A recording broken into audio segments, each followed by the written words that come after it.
Benvenute e benvenuti a Radio Bosco Colto, un intreccio di voci dai boschi di Santo Pietro, a Caltagirone. Laboratori, pratiche e pensieri di una comunità temporanea dove cultura e cultura si intrecciano. Un progetto dell'associazione Macramè. In this episode, we are going to talk about a new addition to the village of Santo Pietro. A new community pottery kiln has been built. A wood-fire train kiln that innovates upon and revives the pottery tradition of Caltagirone.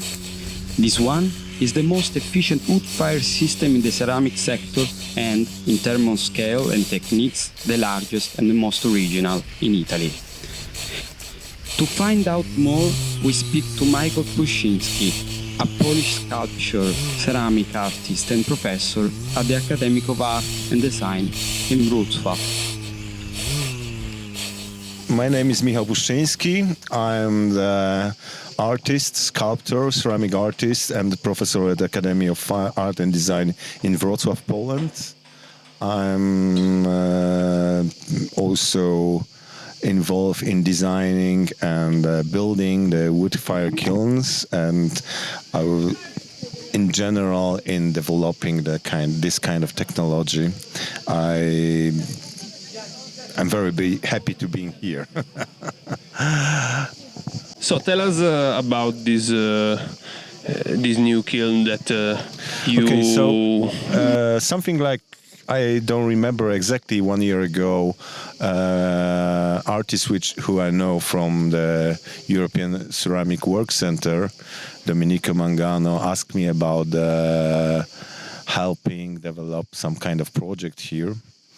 And we, together with Ted Neal, I contacted my friend Ted Neal, professor from Muncie, Indiana, from the Ball State University, who is a great specialist in building the kiln.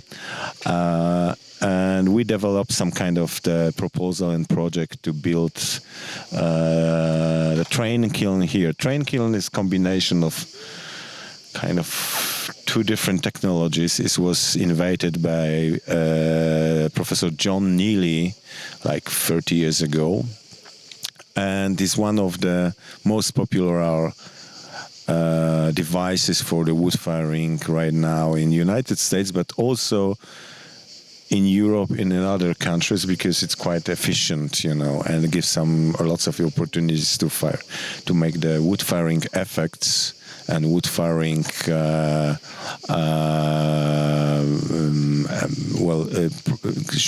present the wood firing process and get some effects which are usually only available in the long firings in the Asian or the traditional Asian kilns like Anagama or Naborigama. So here we are here, and last 2 weeks, or I was here for 2 weeks, but Ted was a little bit shorter. After the long process of design and presenting the kind of the material list, all the things, we came here to build this kind of the kiln. And what is special with this process of the wood firing, we can achieve the very high temperature here in this by using only the wood as a fuel. So you can reach the 1350 degree, and also because of the long process of the firing, you can get on the surface of the works pieces, make ceramics, you can achieve the natural ash glaze from the firing, from this kind of process. So there are several places like that. I mean, the places where we can explore this kind of techniques in Europe. And right now here in Bosco Colto, you get really good device to explore this process. This is probably the only one in Italy. The second one in the Sicily is different type of wood fire kiln. This is the Phoenix Fred Olsen fast fire kiln. So this is different type, also wood firing. There is also some wood fire kiln in Tuscany in La Meridiana.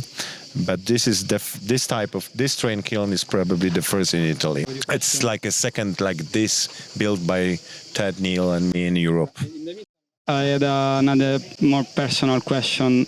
How for you everything started with the wood fire kiln? How?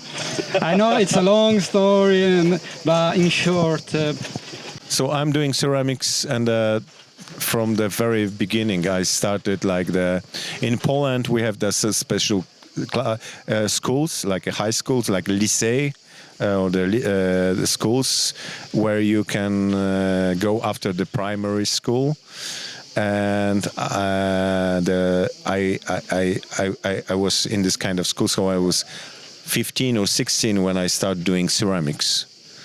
So then I passed exams to the Academy of Art and Design, where I'm teaching and working right now. And I was graduated from that academy. Then I did a PhD. But also in meantime, I had this kind of possibility to work and being assistant of the Korean artist who introduced me to the wood firing in 1999. I worked with him in Switzerland, in Korea, and in France.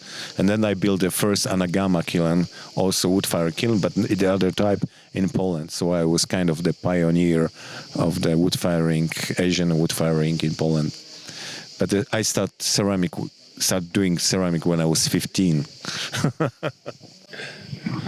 Well, also the next question was about your career in general, and but you brought a book. Maybe you can show us some of your recent projects, or one of the project do you like the most? That you like the most, or? So this is one of the. This is the book which was recently, like 2 years ago, printed, with my 3 shows, two in Poland, and one in France in La Borne, and it presents my works for last 15 years.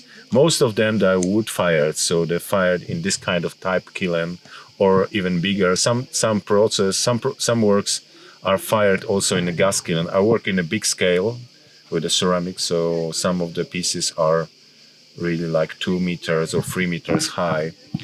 And well, basically, it's a kind of the book which summarizes of my experience from the last years. So this is one of the pictures of the program, or the kiln with the firing, where I'm firing my works together with my students. It's in Luboradów in Poland, and this is like the place where twice a year we are organizing something like this, like the campus for the students, where they can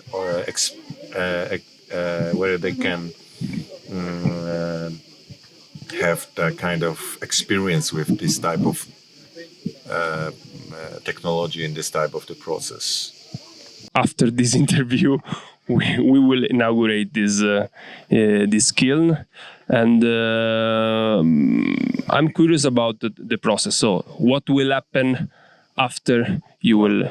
Well, right now, the Domenico is doing the workshop with the students from the campus, and they are producing some small pieces. He has also works pre-fired there. So Wednesday, we are going to put all the works inside the kiln.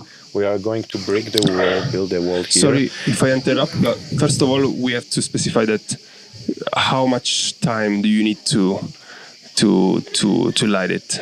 To fire the kiln. The firing will take probably, it might be from 12 to 15 hours to 48 hours or 40 hours. It depends what kind of effects or what kind of the temperature you are going to reach, but we are aiming for something like 32 hours of the firing to get the temperature 1300 only with using the wood. So the Wednesday we are going to put all the works inside. We're going to brick the wall, put the wall, and start gradually fire from the bottom firebox, and then start to charge the wood, force the temperature from and that will take like all together, all process. I mean, firing will take around 30 hours, and then cooling down will take another 30 hours. So something like the Friday evening we will be able to open up and see the results. And also, I would say the last question is how was it building the kiln here in Sicily? Were there particular challenges or things you have to adapt to this context? First of all, weather and temperature. We've been building in a very, very severe weather. I mean, it was like sometimes it was 45, 47 degree in the shade. So it was very hot. And of course, every kiln and every firing and every kiln building is different. Ted Neal has lots of more experience about it, so it's a pity he's not here because he has to go back to the States. He's on another kiln building in the Maine right now, but every time when you are constructing the building kiln, there are lots of challenges with the materials, with the tools, with the differences between the size of the bricks. And then you have to adapt all the process to the existing situation.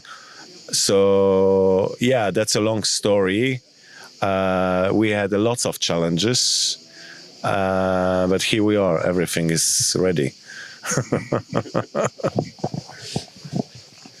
Inside question about the community that now you're living apart from the kiln as well. You met people, you're around the campus Bosco Colto.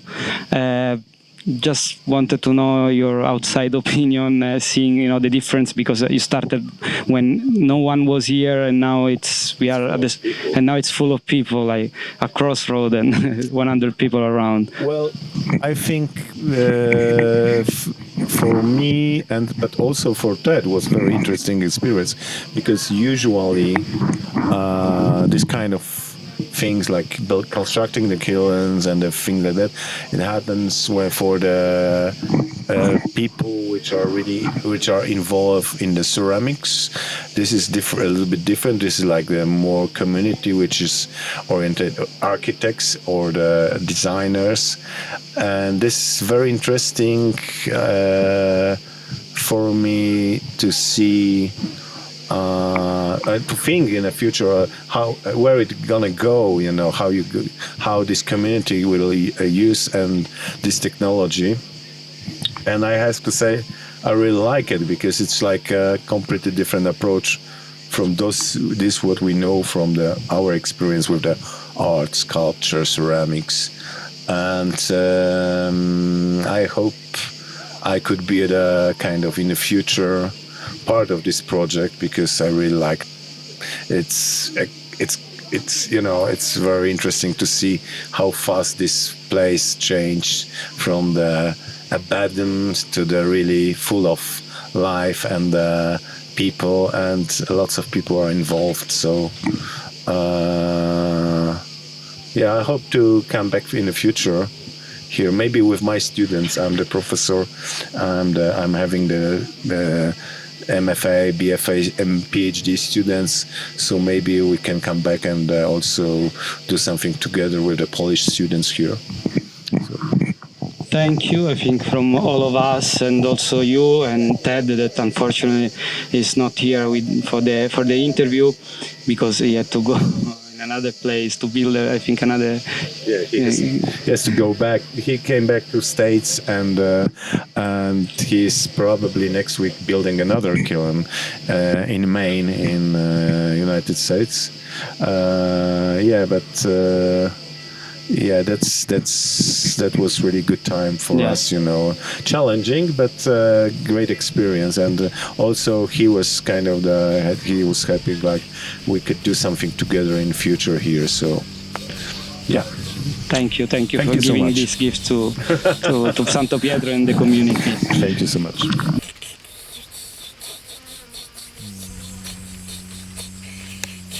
You've been listening to Radio Bosco Colto, the podcast that tells the story of the campus from the inside, the people, the project, and the ideas that run through it. To follow this year's journey and keep up upcoming episodes, you can find us on the project's social channels.